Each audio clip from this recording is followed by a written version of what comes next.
It was evening on Interstate 285 around Atlanta, and the sky was doing what Atlanta skies do in the fall, holding on to the last of the daylight longer than seems reasonable. The orange and pink hues still lingered above the tree line to the west, while the streetlights on the exits were already flickering on below.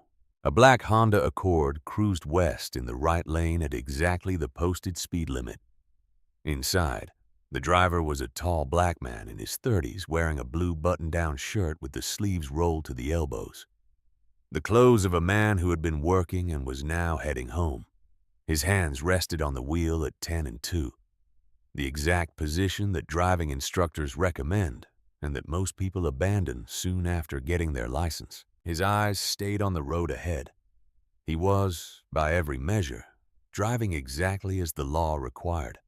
Behind him, blue and red lights flashed to life. He caught them in his mirror. He checked his speed. He eased to the right, slowed and pulled onto the highway shoulder in the practiced, unhurried way of someone who has done this before. He turned off the engine. He placed both hands on the steering wheel and waited. The officer approached the driver's side window. The driver turned toward him and raised one hand. He was pointing at something on the dashboard. Moments later, the taser fired. The driver's body went rigid, and he fell sideways in the seat as the two metal probes held him there. He did not make a sound because making a sound was not something he was capable of in the full conventional sense, and the officer stood outside the window, not yet understanding what the card in front of him said.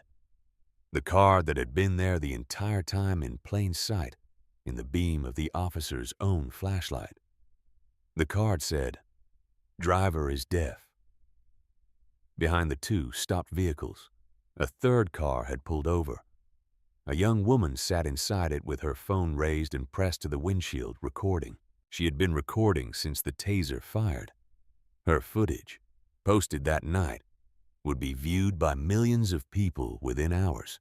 Before we continue, subscribe to the channel and leave a comment below telling us what the officer should have done before using force. Jamal Thompson was born in Atlanta, Georgia, the first child of Robert and Denise Thompson, who had arrived in the city a few years earlier from Accra, Ghana, on work visas that had eventually resolved themselves into permanent residency, and then citizenship in the methodical way that immigration resolves itself. When the people involved are patient enough and fortunate enough, and have the specific quality of tenacity that makes them willing to keep submitting the forms. Robert had trained as an electrical engineer at the University of Science and Technology in Kumasi, and found work in Atlanta at a firm that managed commercial building systems.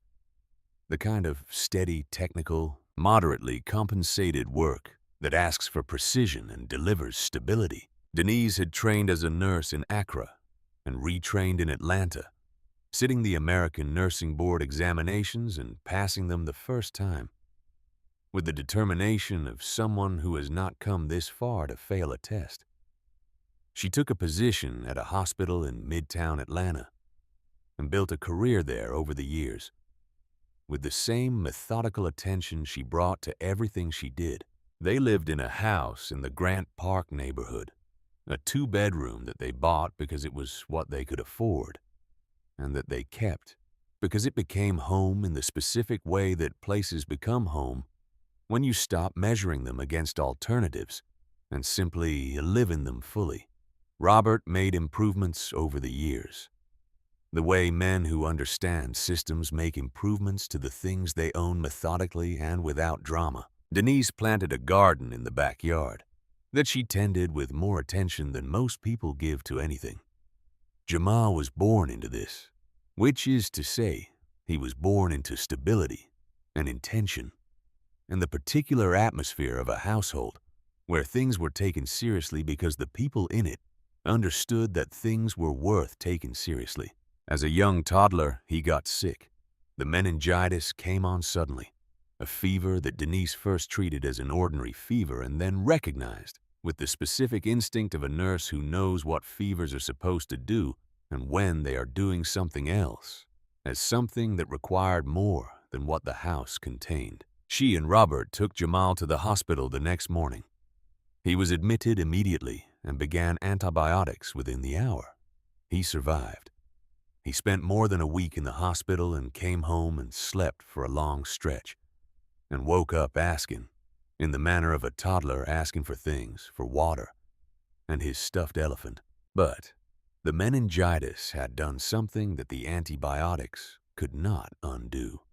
Denise noticed it first, the way mothers notice the things that are hardest to notice, not in a single moment of revelation, but in the accumulation of small observations that eventually assembled themselves into something she could not explain away.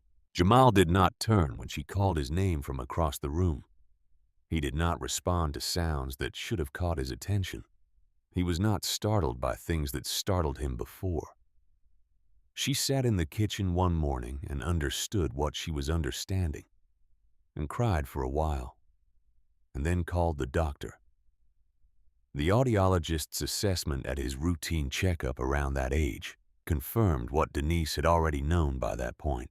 The meningitis had destroyed the hearing in his left ear completely and left him with approximately 10% of normal function in his right. He was, for practical purposes, profoundly deaf. He would need to learn to navigate a hearing world with the resources available to someone who could not hear it. And the resources available to someone in his position in Atlanta at that time were not nothing, but they were not straightforward. Denise made 2 decisions in the days after the audiologist's assessment, and she made them with the same practical precision she brought to clinical decisions at work. The first decision was that Jamal would attend a school for the deaf where American Sign Language was the primary language of instruction, at least through his early years, because Denise had already read enough to understand that early access to a complete natural language was the most important single factor in a deaf child's cognitive and social development. An ASL was a complete natural language in a way that the oral-only approaches sometimes recommended to deaf children were not. The second decision was that she was going to learn ASL herself fully and properly, not at a tourist level but at a functional conversational level, because she was not willing to have a child she could not talk to completely. She found a class at the local community center and enrolled right away. Robert enrolled with her slightly slower and with more difficulty than Denise, but with the same stubborn determination that had brought them from Accra to Atlanta in the first place. Before long, the Thompson household had become, inside its walls, a bilingual home.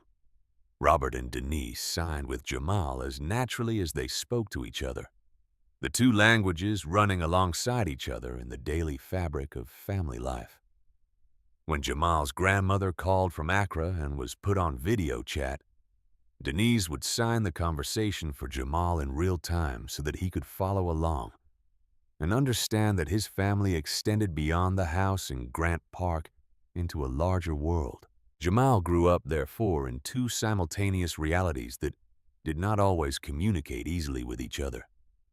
There was the world of his family and the deaf school and the deaf community, which was the world where ASL was the first language and where deafness was not a deficit, but a characteristic, a way of being in the world that had its own culture and its own humor and its own history and its own particular quality of attention. And there was the larger hearing world, the world of the grocery store and the city bus, and the neighborhood, and eventually the mainstream middle school and high school that he attended after his early years at the deaf school. The world where communication required constant negotiation and translation, and the various adaptive strategies that deaf people develop across a lifetime of navigating systems not designed for them. He was good at the navigation. He developed early the specific combination of attentiveness and patience that deaf people who live primarily in hearing environments develop, the ability to read context and facial expression and body language and lip movement, and the 100 small cues that supplement or substitute for the spoken word. He wore a hearing aid in his right ear that did not restore normal hearing, but provided him with enough amplified sound to supplement what he could read from the environment around him. He was not, as people who did not know him sometimes assumed, a person who lived in complete silence.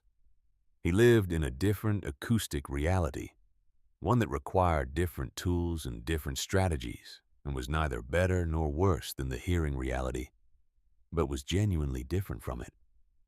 He was funny.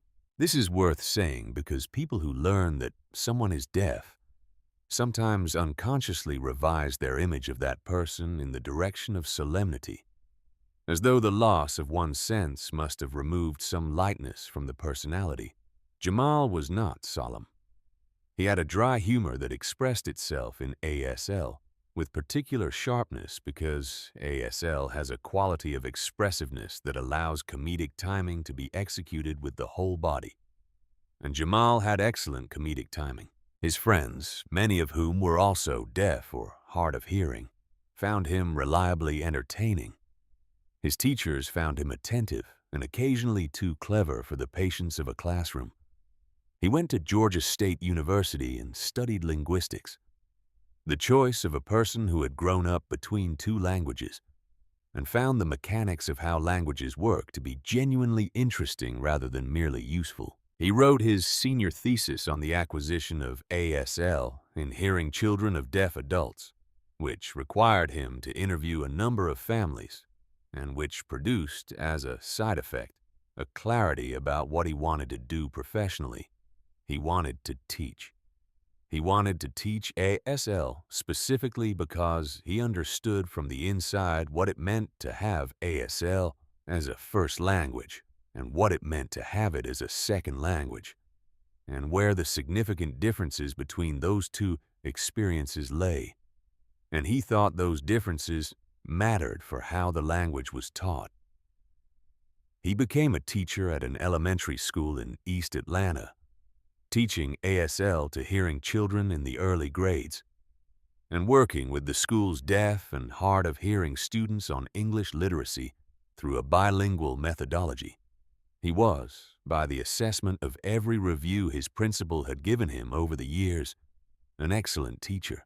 His students, hearing and deaf alike, consistently scored higher on language assessments than comparable groups. His classroom was consistently oversubscribed for elective enrollment because word had gotten around among the parents that something genuinely good was happening in there. He drove to school every day in the black Honda Accord that he had bought some years back, a sensible and unremarkable vehicle chosen because it was reliable and comfortable and had a good stereo system, because Jamal's hearing aid gave him enough function to enjoy music at the right volume, and music in the car was one of the specific pleasures that his partial residual hearing made available to him. On the dashboard of the Accord, above the instrument cluster and below the windshield, adhered with two-sided tape in the position of maximum visibility from the driver's side window, was a card. His father had made it. Robert Thompson, who had taught Jamal to drive in an empty parking lot on a Saturday morning in the fall some years ago, had understood something that he did not fully articulate, but acted on clearly. He had understood that a traffic stop was an encounter with high stakes and limited time and compressed information, and that the specific compressed information problem of a deaf driver being stopped by an officer who did not know the driver was deaf was a problem that needed to be solved before it arose, rather than during it. He had made the card at a print shop and laminated it. White background, black text, large and clear. It said, "Driver is deaf, uses hearing aid right ear, will communicate in writing. Please knock on window." Jamal looked at the card when his father stuck it to the dashboard and understood what his father was doing and understood what the card was and was not. It was not a guarantee. His father knew that, and Jamal knew that. It was a piece of information placed in the most visible location available, offered in advance in the hope that information would change behavior. Whether it changed behavior depended on the behavior. It had been on every vehicle Jamal owned since he started driving.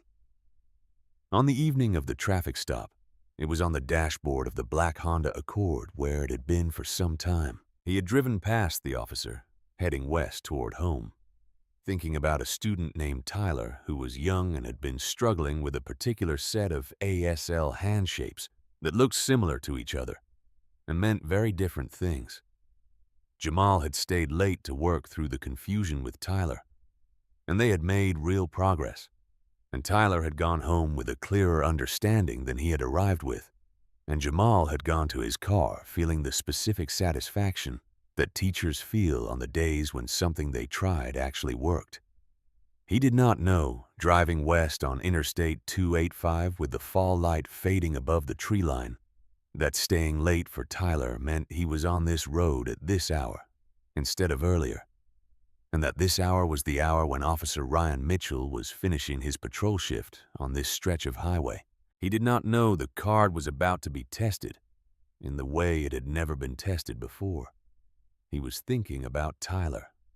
Ryan Mitchell had been an Atlanta police officer for several years, assigned to the patrol division, working the afternoon shift. He was in his early 30s, from a family in the suburbs outside Atlanta, the son of a plumber and a school administrator, a man who had joined the police force after some community college and time working in warehouse logistics because he had decided that he wanted work that felt like it mattered.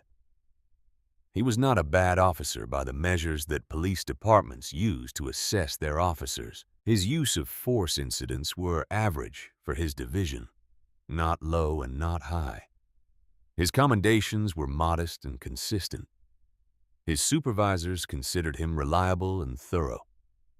He had been in difficult situations and had handled most of them without producing outcomes that required formal review. What he had not been, in his years of service, was adequately trained for what he was about to encounter.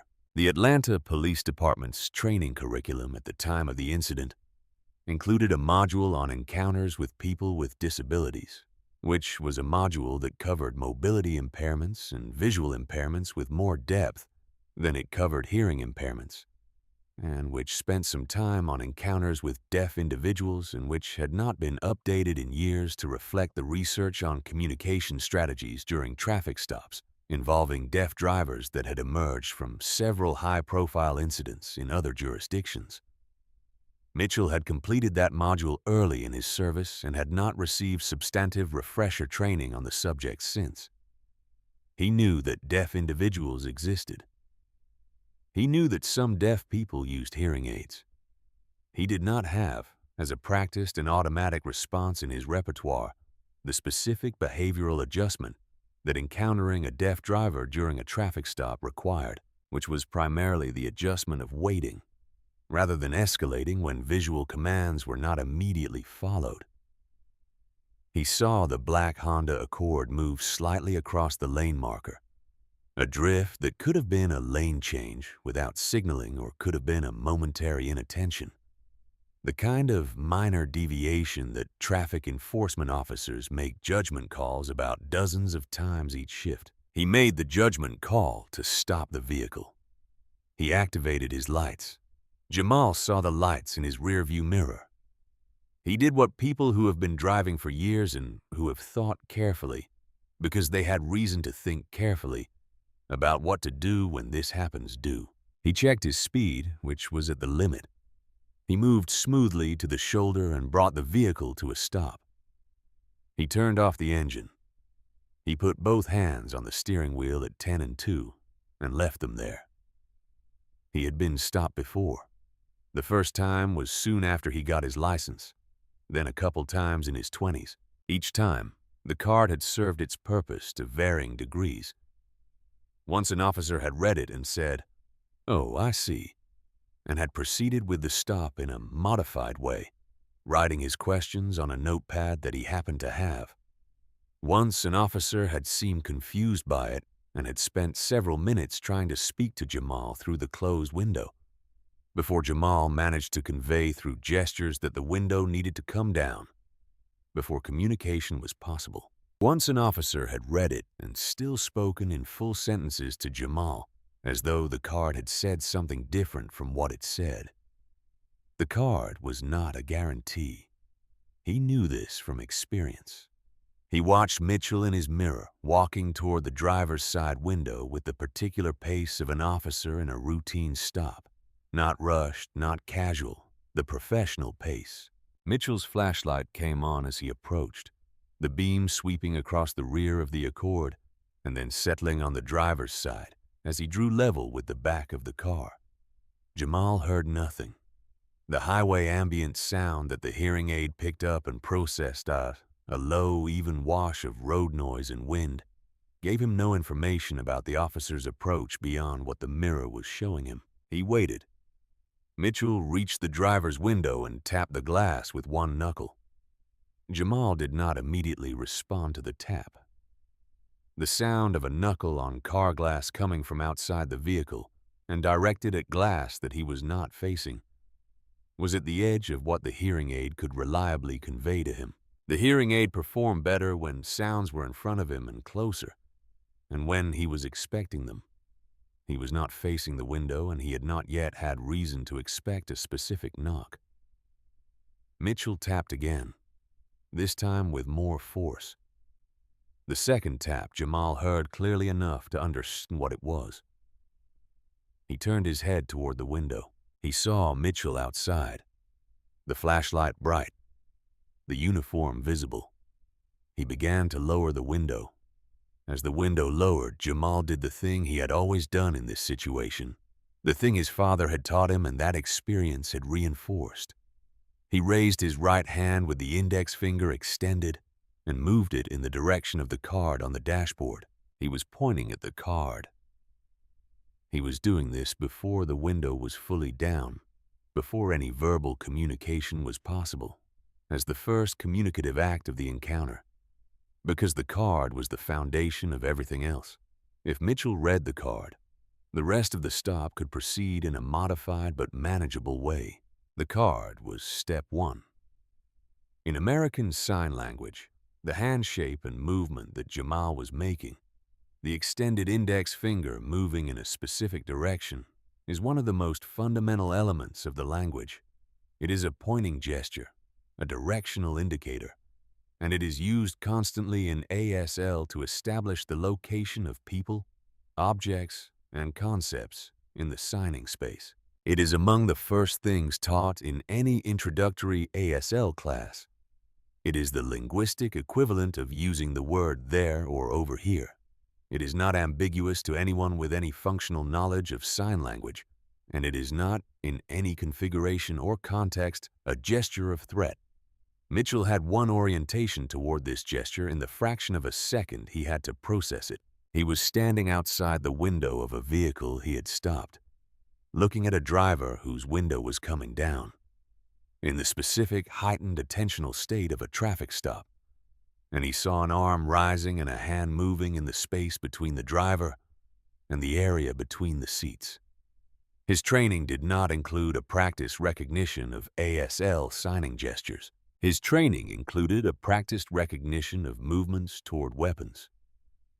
And his training in his years as an officer had been weighted heavily toward the operational risk of a traffic stop encounter, in which a driver's hands were not where they could be seen and were moving toward areas where weapons might be stored. He processed what he saw in a split second.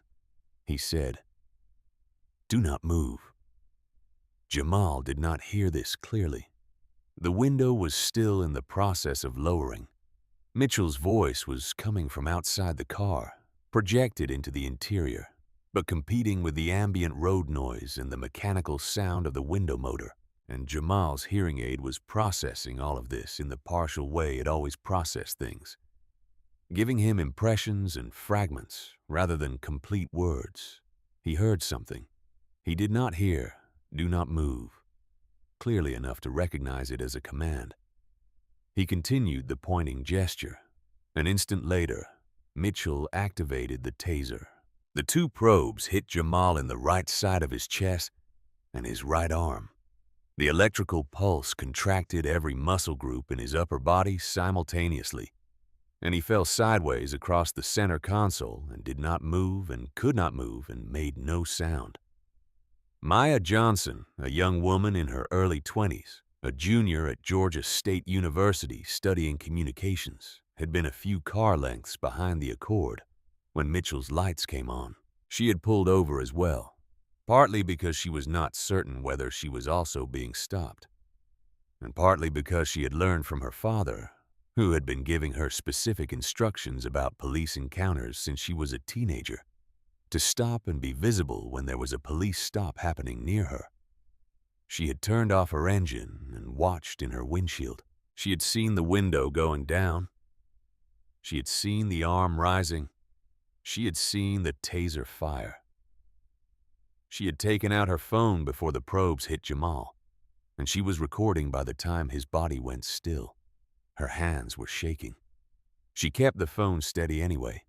In the footage that Maya recorded from inside her car, looking through her windshield at the scene ahead of her, the following sequence was visible. The black Accord on the shoulder with Mitchell standing at the driver's window, the window lowering, Jamal's right arm rising, the hand moving forward and to the right in the specific configuration of a pointing gesture, the extended index finger clearly directed toward the dashboard rather than toward the officer. The brief pause, the taser firing, Jamal's body dropping sideways, and in the upper left corner of the frame, clearly visible in the beam of Mitchell's flashlight on the dashboard of the Accord, the white card with its large black text. Maya did not see the card until she watched the footage back later that evening. When she saw it, she sat on her bed in the student dormitory and did not move for a while. Officer Sarah Lopez arrived at the scene shortly after the initial stop. Responding to Mitchell's radio contact, she pulled in behind the Accord and got out and walked toward Mitchell, who was standing at the open driver's door of the Honda. Jamal was still in the driver's seat. The taser probes had been removed by the time Lopez arrived, but the effects were not fully resolved. He was upright again, both hands now flat on his thighs. His breathing deliberate in the specific way of someone managing physical distress, with conscious effort. He was looking at Mitchell with an expression that Lopez would describe later as one of the more controlled expressions she had seen on a person who had just been tased. Which is to say, he was not in a visible rage. He was not weeping. He was doing the thing that Jamal Thompson had been doing his whole life in difficult situations, which was holding himself very still and very clearly present and waiting for the moment when things could be addressed. Lopez approached the driver's side and looked in. She looked at Jamal. She looked at Mitchell. Then she looked at the dashboard. The card was there. Mitchell's flashlight, clipped to his shoulder now, was angled in a way that illuminated the dashboard clearly. The card was white against the dark plastic of the dashboard surface. The text in the large black font that Robert Thompson had specified when he had it made years ago. Driver is deaf, uses hearing aid right ear, will communicate in writing. Please knock on window. Lopez read it. She looked at Jamal again. She looked at his right ear, where the small beige device of the hearing aid was partially visible. She looked at Mitchell. She said in a voice that was level and quiet, "Ryan, there is a card on the dashboard." Mitchell looked at where she was looking. He read the card. The specific quality of silence that followed was not the silence of a situation that had been resolved, but the silence of a situation whose nature had become fully clear to everyone present, and which nobody yet knew how to address adequately. Mitchell said, "I did not see it." Lopez did not respond to this immediately. She turned back toward Jamal, who had been watching this exchange with the focused attention of someone reading a conversation they cannot fully hear, understanding through expression and gesture and the partial words his hearing aid gave him, that something significant was being established between the two officers. She held up one hand toward him, palm out, in the universal gesture for wait. He nodded. She took out her notebook. She wrote, "I am Officer Lopez. Are you injured? Can I call someone for you?" She held the notebook up to the window. Jamal read it. He reached into the center console where he kept a notepad and a pen specifically for this purpose, because he had learned years ago that being prepared to communicate in writing in a traffic stop was more useful than relying on lip reading in low light and stressful conditions. He wrote, "I was trying to point at the card when he tased me. I need my phone to contact my family. I am a teacher. My name is Jamal Thompson." He held the notepad up. Lopez read it. She passed the notepad to Mitchell. Mitchell read it. He stood at the side of the highway in the evening with the notepad in his hand and did not say anything for a moment. Sergeant Tom Riley arrived with the third vehicle. He assessed the scene, spoke with Mitchell and Lopez separately, and made the decisions that supervisors make when they arrive after an incident has already occurred. He arranged for the paramedics who had been called to examine Jamal on the shoulder. He took Mitchell's initial verbal account of the incident. He reviewed Mitchell's body camera footage on the small screen attached to Mitchell's chest rig, which showed the sequence of events from Mitchell's perspective. And the review showed him, among other things, the dashboard of the Accord in the seconds before the taser had fired. He closed the body camera playback and looked at the highway. The paramedics examined Jamal at the roadside and determined that he needed hospital evaluation for the electrical contact, which was standard protocol after a taser deployment, and he was placed in an ambulance soon after. Before the ambulance doors closed, Lopez gave Jamal his phone, which had been retrieved from the floor of the Accord where it had fallen when he was tased. He typed a message to his mother while sitting in the ambulance with the paramedic checking his blood pressure. The message said, "Stopped on 285 by police. Tased. Going to Grady Memorial. Not seriously hurt. Please come." Denise Thompson read this message in the kitchen of the house in Grant Park and sat down in the chair she was standing next to and stayed there for a moment. Then she stood up and called Robert, who was in the garage. Robert came into the kitchen. Denise showed him the message. He read it and handed the phone back and said, "I am getting the keys." Grady Memorial Hospital's emergency department that evening was not a quiet place, but the examination room where Jamal had been placed had a curtain drawn and a quality of relative stillness compared to the hallway outside it. He was sitting on the edge of the examination table with his shirt partially removed, the two small entry wounds from the taser probes visible on the right side of his chest and his right arm. When Denise and Robert came through the curtain, Denise looked at the marks on her son's body and did what she had not done when she read his message, which was cry briefly in the specific compressed way of a person who has been holding something and releases it precisely and then closes again. Robert stood behind her with his hand on her shoulder. Jamal watched his parents and signed, "I am okay. Do not cry, Mama. I am okay."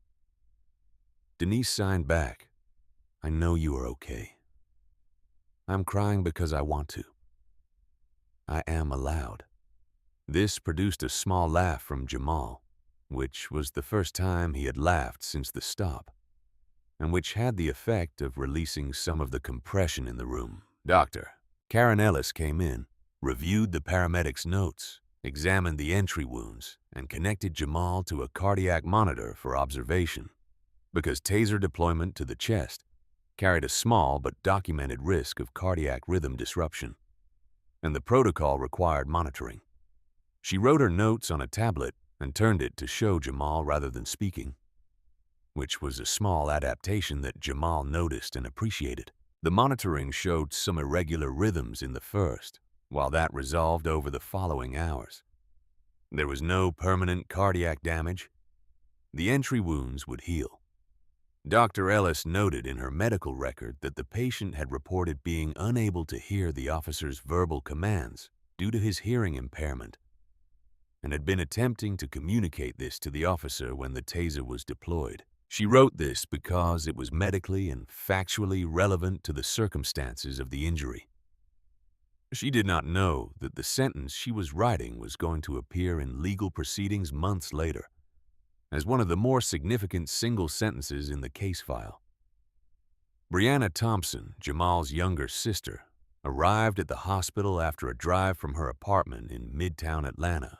She was in her late 20s and had been a professional ASL interpreter for some years, working primarily in legal and medical settings, which meant she had a specific and detailed understanding of the interactions between language, communication, and institutional power.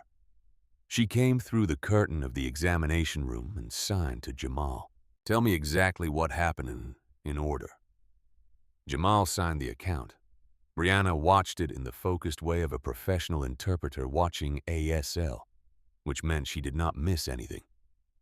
And she understood everything, and her face went through several changes as she received the information. When he finished, she looked at her parents, then back at Jamal. She signed, "I am calling Rachel tonight." Rachel Santos was a civil rights attorney in Atlanta who had handled discrimination and civil rights cases for years, and who Brianna knew through professional circles, having interpreted in several of her cases. She was not immediately available that evening, but she returned Brianna's message within minutes. Brianna typed out the summary of what had happened and sent it to Rachel while sitting in the hospital room. Rachel called back soon after. She asked 3 questions. Was Jamal physically able to continue? Were there any other witnesses? Was there body camera footage? Yes, in the hospital, but stable. A woman behind him had recorded. Almost certainly yes. All Atlanta PD officers wore body cameras. Rachel said, "Do not give statements to anyone at the department tonight. I will be at the hospital in the morning." Brianna passed this to Jamal through sign. He signed, "Tell her about the card." Brianna told Rachel about the card. There was a pause on the line. Then Rachel said, "The card was on the dashboard and the officer did not see it." Brianna said, "The card was on the dashboard and visible in his own body camera footage before the taser fired. We have not seen the footage yet, but that is what Jamal says happened based on where his flashlight was pointing." Another pause. Rachel said, "I will be there." Tomorrow morning, Maya Johnson posted the video that night. She had sat in her dormitory room for a while watching the footage before she decided to post it. She had replayed the sequence from the arm rising to the taser, firing several times. She had paused it at the frame where the card on the dashboard was most clearly visible, and she had looked at the text in that frame for a long time. She had thought about whether it was her place to post it. She had thought about whether she should contact the police department first. She had thought about what posting it would do, and what not posting it would do.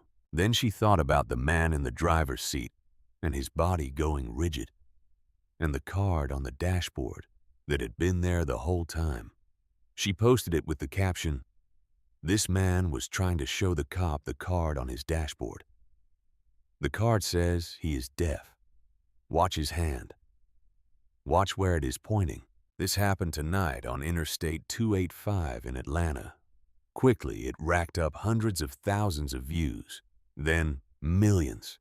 By the following morning, coverage on every major news platform in the country. The comments section of Maya's post contained responses from members of the deaf community across the United States who recognized in the footage a version of an experience they had heard about from other deaf people, and in some cases had experienced themselves.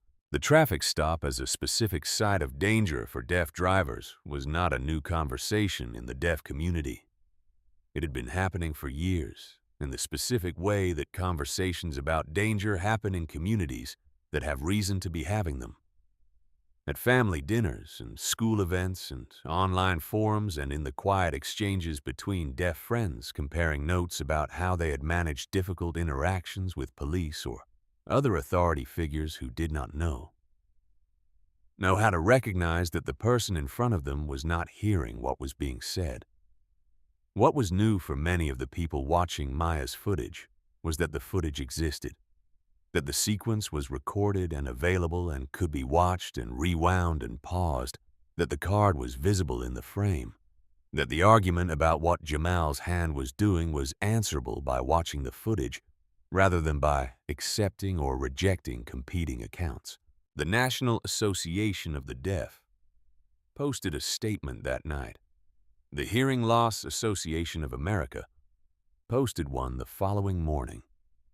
Multiple national media organizations ran stories by the next day. Denise and Robert Thompson did not know about the video until Brianna showed them at the hospital that night. They watched it on Brianna's phone, both of them leaning over the screen in the examination room, while Jamal lay in the bed attached to the cardiac monitor. Robert watched the sequence several times. He watched the hand rising and the finger pointing and the card in the flashlight beam and the taser firing. He watched it multiple times, and then he straightened up and handed the phone back to Brianna and looked at the wall of the hospital room. He said, to no one specifically, the card was right there. Nobody responded to this immediately, because there was nothing adequate to say. After a while, Jamal, who had been watching his father's face, signed to Denise. What did he say? Denise signed back. He said the card was right there. Jamal looked at the wall in the same direction his father was looking. He signed, not to anyone specifically, I know. Rachel Santos arrived at Grady Memorial Hospital the next morning in a charcoal suit and carrying a leather briefcase that was the physical expression of her professional identity, which was precise and prepared and not easily deflected. She met Jamal for the first time in the examination room where he was still being monitored. Though the cardiac readings had normalized overnight, and Dr. Ellis had indicated he would be discharged by early afternoon, Brianna interpreted while Rachel conducted what she described as a preliminary interview, which was in practice a thorough and systematic account gathering that covered every detail of the traffic stop, from the moment Jamal saw the lights in his mirror to the moment the ambulance doors closed. She asked about the card. She asked about the pointing gesture. She asked about whether he had heard any verbal commands. She asked about the hearing aid and its limitations in the specific acoustic environment of a car on a highway. She asked about his history with traffic stops and whether any of the previous stops had involved similar communication difficulties. Jamal answered all of it in sign through Brianna, and the process took some time. And when it was done, Rachel closed her notebook and looked at him directly and said, I want to tell you what I believe the legal situation is. You do not have to proceed with any of this, and nothing I say is a guarantee of outcome. She told him that in her assessment, the facts of the incident supported claims under the Fourth Amendment for unreasonable use of force under Title II of the Americans with Disabilities Act for failure to provide reasonable accommodation to a person with a disability in a law enforcement encounter under Section 1983 of the Civil Rights Act for violation of constitutional rights and against the Atlanta Police Department, specifically for the inadequate training that had created the conditions in which Mitchell's response was predictable. She said the body camera footage, which she had already made a formal request to obtain, would be central to the case because it would show what was visible on the dashboard in the seconds before the taser deployed. Jamal listened to all of this through Brianna's interpretation and then signed, I want people to understand what happened so it does not happen to the next person. That is the most important thing to me. Rachel said, I can work with that. The Atlanta Police Department opened an internal review of the incident within days, accelerated by the scale of the public response to Maya's video. The review was conducted by the department's Office of Professional Accountability and took some time. The review's findings were specific and uncomfortable in the way that findings are specific and uncomfortable when the evidence is clear. It found that Mitchell had deployed the taser after observing the driver's hand movement for a brief period. a time interval that the review's use of force expert described as significantly below the threshold that department policy required for establishing an objective threat before deploying a less lethal weapon. It found that the card on the dashboard was visible in Mitchell's body camera footage before the taser fired at a distance and in lighting conditions that the review described as consistent with legibility. It found that even a brief verbal or visual acknowledgement of the card before action was taken would, in the review's assessment, have entirely prevented the incident. The review also found that the department's training on encounters with deaf individuals had not been substantively updated in years, and that Mitchell's training in this area, while technically completed, had not equipped him with the specific practice behavioral adjustments that the encounter had required. Rachel had obtained the body camera footage through the formal discovery process by the time the internal review was released. The footage was what Jamal had told her it would be, the card visible in the beam of Mitchell's flashlight. In the seconds before the taser deployment, the hand gesture clearly directed toward the dashboard rather than toward any area where a weapon might be located. She filed the lawsuit against the city of Atlanta and Officer Mitchell a few months after the incident in Jamal's name and on behalf of the deaf community more broadly. The lawsuit requested millions in damages and a set of systemic changes to the Atlanta Police Department's training and protocol that Rachel had developed in consultation with disability rights experts, representatives of the Atlanta deaf community. It requested mandatory training for all Atlanta PD officers on communication with deaf individuals with a specific module on traffic stops involving deaf drivers. It requested the development and deployment of information cards in all department patrol vehicles, describing common disability situations, and recommended approach modifications. It requested that any use of force within the first moments of a traffic stop be subject to independent review by the city's Civilian Oversight Board. And it requested that the department adopt, as explicit written policy, a pause protocol for situations in which an individual appeared not to be responding to verbal commands, requiring the officer to consider hearing impairment as a possibility before escalating. Dr. Michael Hayes of the Georgia State University Linguistics Department served as an expert witness. He prepared a detailed analysis of the specific hand shape and movement Jamal had made with photographs and comparisons to establish the gesture's meaning within ASL, its complete absence of any threatening quality within the grammar of the language, and the directional orientation of the pointing gesture toward the dashboard. He testified that the gesture was unambiguous to anyone with any functional knowledge of ASL, that it was among the most frequently used gestures in the language, and that the object of the gesture, the card on the dashboard, was located in the direction the gesture indicated.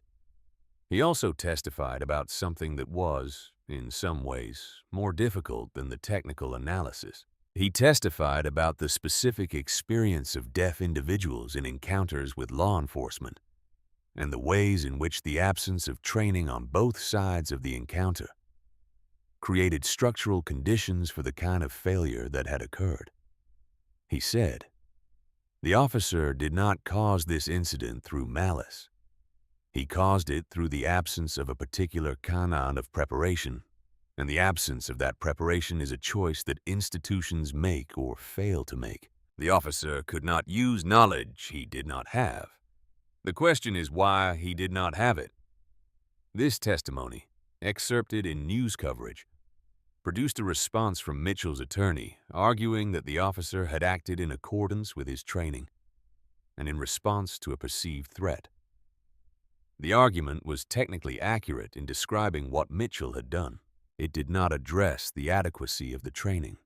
A couple months after the incident, Mitchell requested a meeting with Jamal. He made the request through his own attorney rather than through the department, which was unusual enough that Rachel discussed it with Jamal carefully before Jamal agreed. He agreed because he said he wanted to hear what Mitchell had to say directly. They met at a conference room at the Atlanta Bar Association building, neutral ground by mutual agreement, with Brianna interpreting, Rachel present on Jamal's side, and Mitchell's attorney present on his. Mitchell had been on desk duty for some time by this point, and had spent a significant portion of that time, his attorney had indicated in correspondence, watching the footage repeatedly and working with a therapist who specialized in officer-involved incidents. He looked, when he sat down across from Jamal, like someone who had been thinking hard about a difficult thing for a long time. He looked at Jamal, and then at Brianna, adjusting to the reality of communication that required looking at two people simultaneously, which was itself a small accommodation that he had not made in the moments of the traffic stop. He said, "I watched the footage many times. I watched what your hand was doing. I watched where it was pointing." Brianna signed this to Jamal. Jamal watched. Mitchell said, "I did not see the card when I was standing at the window. I've tried to understand why, and the honest answer is that I was watching your hand rather than following where your hand was pointing. If I had followed where it was pointing, I would have seen the card. I did not follow where it was pointing. That is what happened." Jamal watched Brianna sign this. Then he signed a response, and Brianna spoke it aloud. He said, "I have been trying to explain what happened from my side. When you tapped the window, I did not hear the first tap. I heard the second one. When you spoke, I heard sounds but not clear words. The car, the highway, the window coming down. Those things make it harder, not the way it is at home or in a quiet room. I was not ignoring you. I was doing exactly what I have done every time this situation has happened, which is to point at the card first so that you would understand before anything else." Mitchell listened to this and did not respond immediately. He looked at the table. Then he said, "When I was in training, we covered deaf individuals. It was part of a larger module. I remember it now as a concept, as something that existed as a category. I do not remember being trained in what to do specifically, what to look for, how to adjust the stop.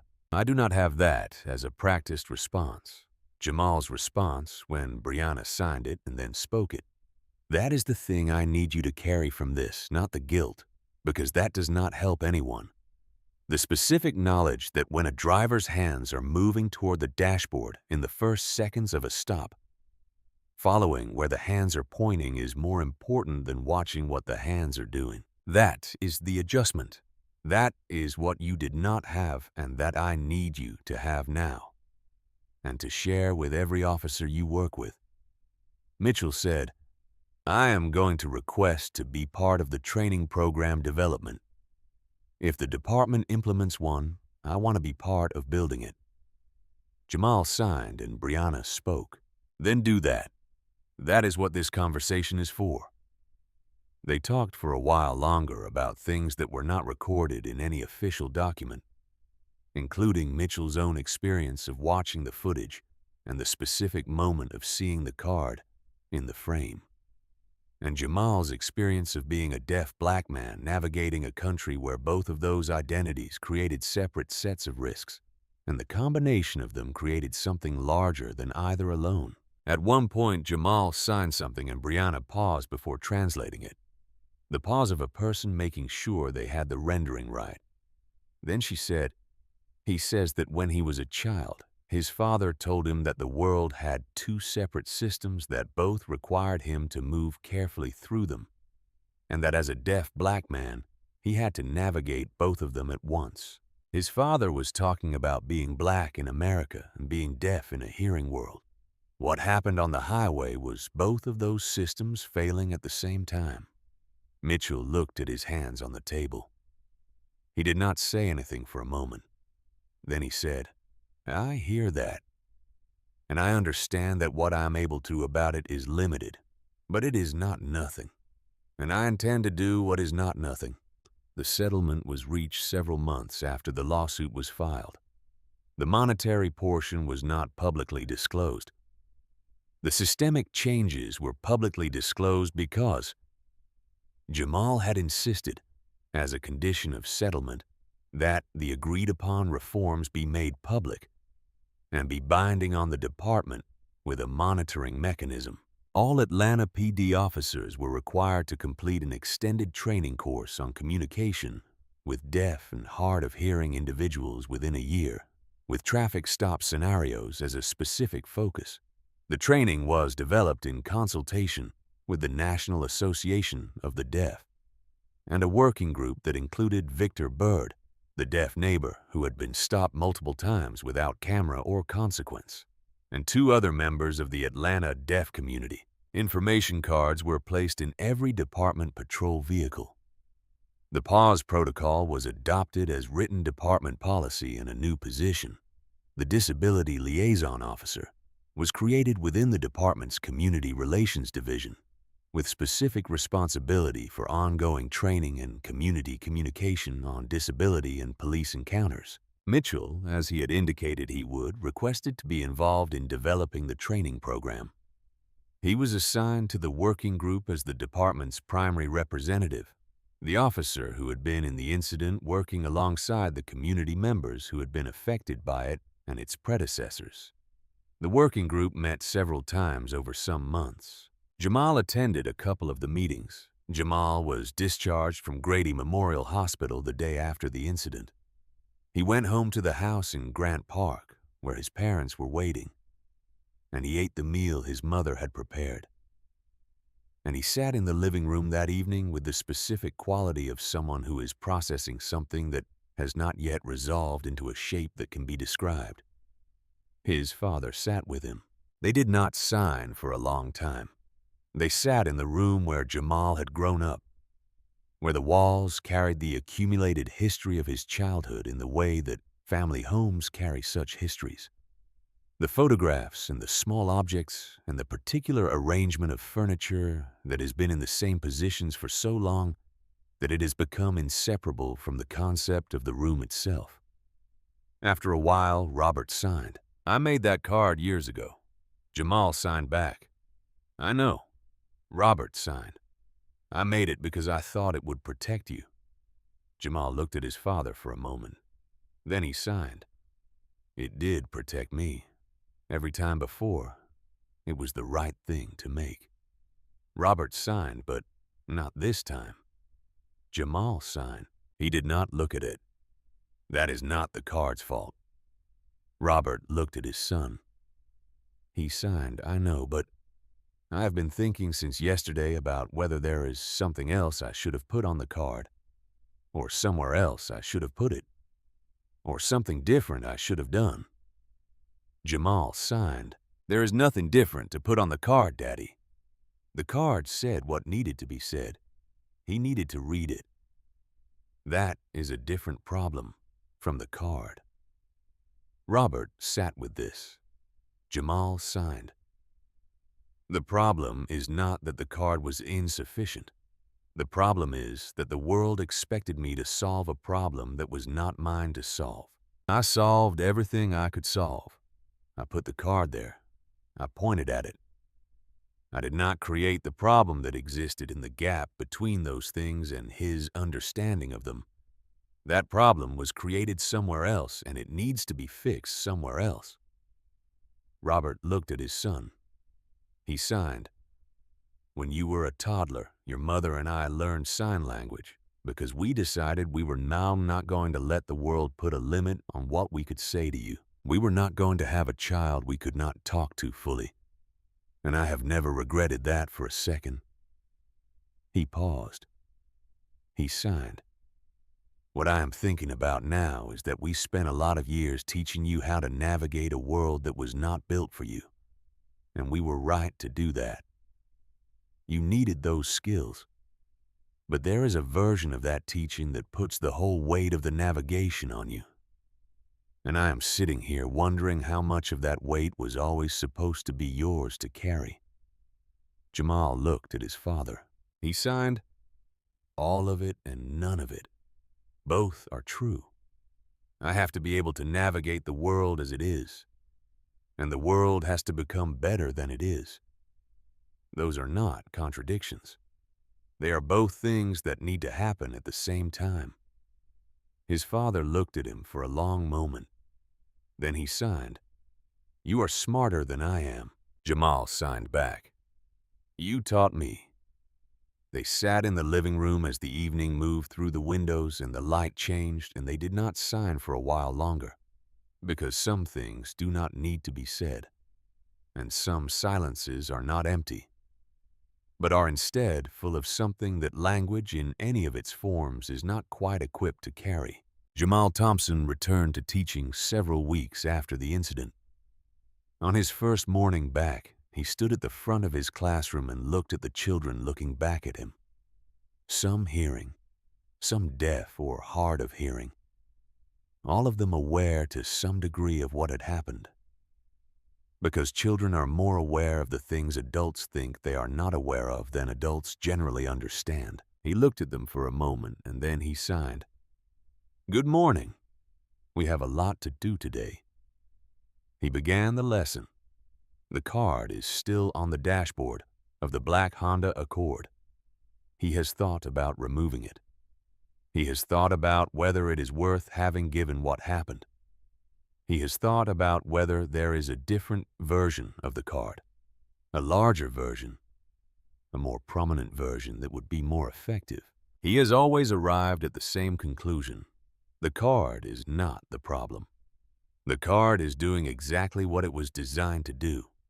The problem is not the card. He has driven past the section of Interstate 285, where the stop happened many times since then, because it is on his route to school. He does not avoid it. He does not take a different route. He drives that road because it is the road between his house and his school, and because taking a different road would mean giving something up that he is not prepared to give up. Victor Bird, his neighbor, attended the training session that Jamal was invited to observe a few months after the settlement was implemented. He sat in the back row and watched Atlanta police officers work through scenarios involving deaf drivers. At the end of the session, one of the officers asked Bird if he would be willing to share his own experience. Bird stood at the front of the room and signed while a department interpreter translated. He told the officers about the times he had been stopped, the times officers had escalated before recognizing his deafness, the time he had been pulled from his vehicle. He told it without drama in the flat, factual way of someone who has been telling a story for a long time and has arrived at the version that contains only the essential information. When he finished, the room was quiet. One of the officers raised a hand and asked, "What would have been different if we had known?" Bird looked at the officer and signed, and the interpreter spoke. "Everything. Everything would have been different." That is the answer to your question, and I hope you understand why. Tyler, the young student who had been the reason Jamal was on Interstate 285 at that hour rather than earlier, is a bit older now. He has mastered the hand shapes that were confusing him. He practices them at home with his parents, who have been learning ASL since the beginning of the school year, and he brings them to class with the specific pride of a child who has learned something and knows he has learned it.